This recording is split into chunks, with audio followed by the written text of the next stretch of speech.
The basic undergarment for all Elizabethan and Jacobeans was some undergarment made of linen.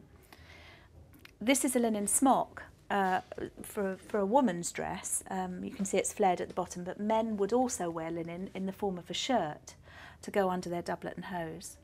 Did the actors have their own costumes, or did the costumes belong to the playhouse? From the evidence we've got, we can only interpret the fact that some leading actors had their own clothes and other boy actors, hirelings, would be dressed from the stock of the theatre company. Right. So I think it's a combination of those two methods of dressing. Over the top of this, we're going to put the garments that shape the look of the gown that we end up with.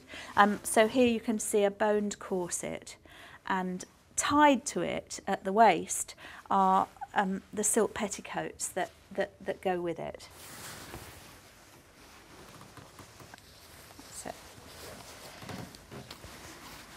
So this corset is covered in silk, as you can see, but even if it was a plain linen corset, it's very unlikely that it's not a garment you can really wash. You'd ruin it if it was washed, which is why the linen smock's necessary underneath. Often in plays of this period, actors do kind of quite quick changes, don't they? And this looks pretty elaborate to me. It is fairly elaborate. And again, we can only interpret from the evidence exactly how they did quick changes.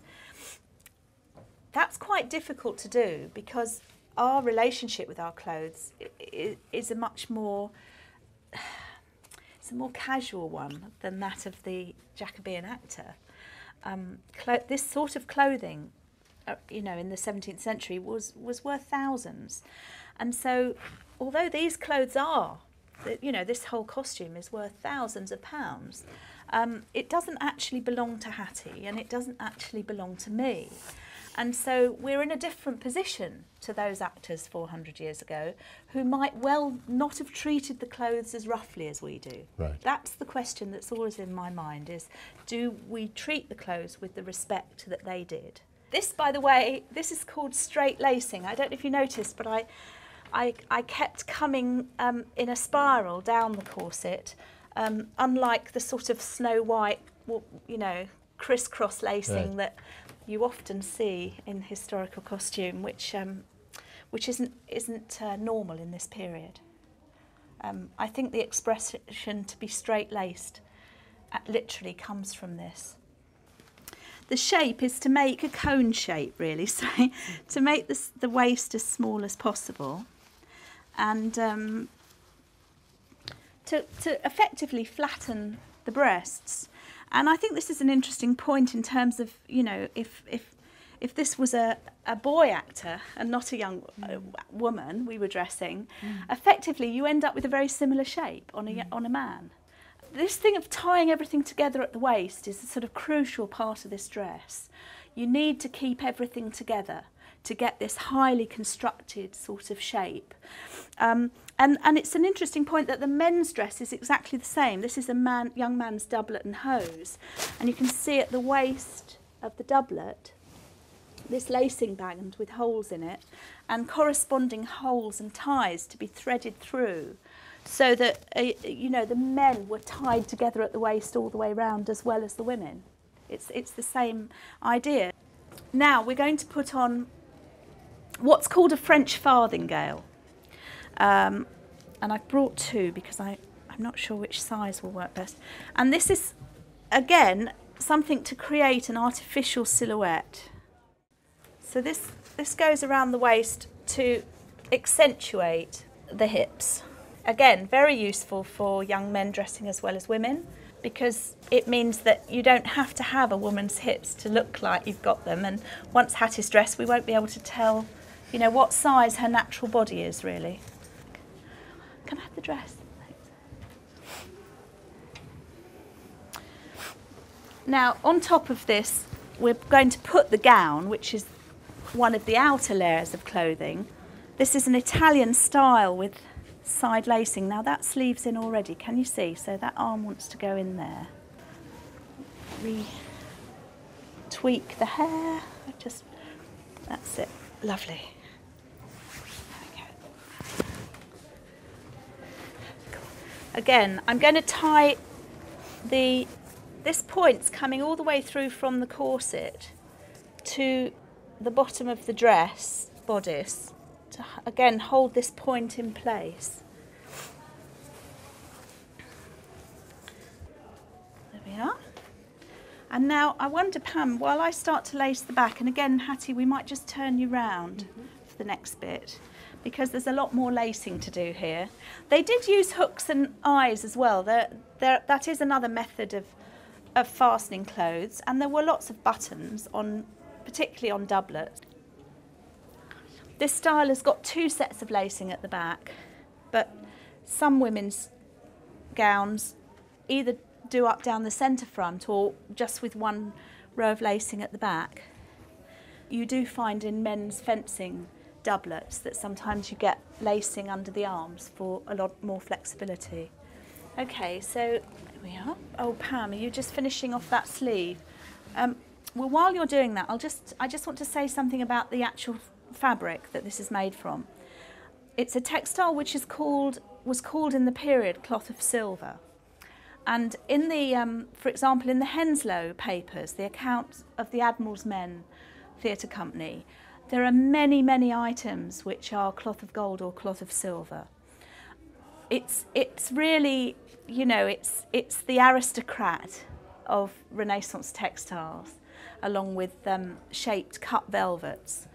And it means that this is a silk fabric which has literally had silk threads wrapped in metal, either real gold or real silver or the cheaper copper alloys. So it's woven with silver.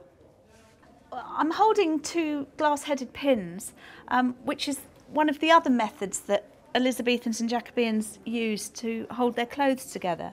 And I'm just going to pin through here from the shoulder of the dress into the corset, so that if Hattie wants to move about or dance vigorously, the corset's going to help to keep the gown in place. This is a loose gown, and there we go. There we go. And this is a red silk with a little bit of yellow in it. And it was very interesting that, of course, this sort of colour really is not the most effective colour for candlelight, we found. Primary colours in very low lighting levels tend to sort of all end up a rather dirgy brown green. And I think it's very interesting that Sir Francis Bacon, for example, said that he thought that the colours that showed best in candlelight for masks are white, carnation, which is a type of slightly mucky pink, and a kind of seawater green. The last item that I'm going to dress Hattie in is a ruff for her neck, and this is an open style of ruff which is supported on a wire support at the back called a support us, and the ruff itself is pinned to the wire support to hold it in position. So it's really like a piece of sculpture. It's linen and linen lace, handmade bobbin lace, and it's been starched with rice starch, which was used in the 17th century, although wheat starch was more common. So this is going to sit around the neck, and there's a little support actually on the back of the gown if we turn round in a minute. Again, I'm going to pin the fronts of this collar to hold it in position. And if you'd just like to turn round again, Hattie. And that's it. Underneath the dress, I'm going to dress Hattie in exactly the same thing that a man would wear with a doublet and hose. A pair of stockings, in this case silk, fine silk. And I'm going to garter these. I'm going to cross garter these at the knee. Malvolio, of course, is the most famous character in the drama of this period for wearing cross garters. But apart from being a fashion, at the end of the 16th century. It's also a very effective way of holding your stockings up, because it means you cross the garter at the back of the knee and tie it twice, once above the knee and once below the knee, which does hold the stockings up more effectively than either just tying above or below. I think the points here you see on the shoes are the only part of this sort of dressing system that survives commonly in our own clothing, in the form of a shoelace.